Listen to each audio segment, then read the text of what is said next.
새 정부 첫 법무부 장관 후보로 한동훈 검사장이 지명되자 더불어민주당에선 검수완박을 중심으로 하는 검찰개혁의 정당성이 더욱 분명해졌다는 반발의 기류가 한층 거세졌습니다. 반면 국민의힘은 민주당의 검수완박 추진이 문재인 정부의 권력형 비리 수사를 막기 위한 거라며 문 대통령이 거부권을 행사해야 한다고 화살을 돌렸습니다. 김지환 기자입니다.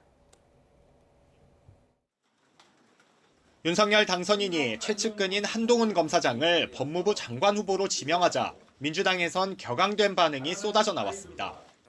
최악의 인사, 눈을 의심했다는 혹평에 검찰의 수사권을 폐지하자는 검수완박 입법 드라이브 요구가 한층 거세졌습니다.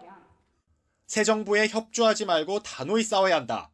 수사권 분리 정당성이 더욱 분명해진 만큼 검찰개혁을 위한 정의의 전쟁을 치러야 한다는 겁니다. 복수심하고 있는 한동훈을 지명했다라는 것은 경악할 만한 인사 아닌가 싶습니다. 우리가 좀 했던 이 결정에 대해서 더 이걸 꼭 좀 해내야겠다라는 그런 생각들을 갖게 할 수도 있다고 생각합니다.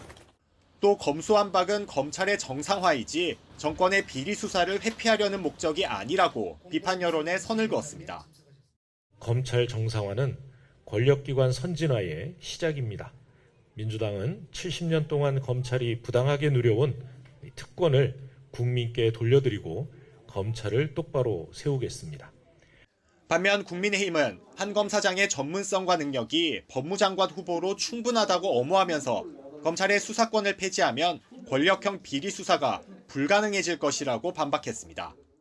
현직 대통령들의 아들들을 구속 수사하는 등 대형 권력형 비리 사건을 수사한 검찰의 반부패 수사 역량과 역할을 절대 간과할 수 없습니다. 동시에 민주당의 폭주를 책임져야 하는 건 최종적으로 문재인 대통령이라고 전선을 확대했습니다. 2년 전 검경 수사권 조정안이 통과됐을 당시 문 대통령이 검찰개혁이 완성됐다고 했다면서 국회에서 법안이 통과되더라도 문 대통령이 거부권을 행사해야 한다고 강조했습니다. 이제 문재인 대통령께서 결자 해지해야 합니다.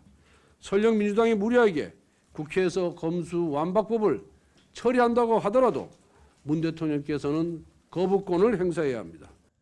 청와대는 그러나 지금은 국회 입법의 시간으로 여야의 검수완박 격돌에 관한 입장이 없다며 대응을 자제했습니다.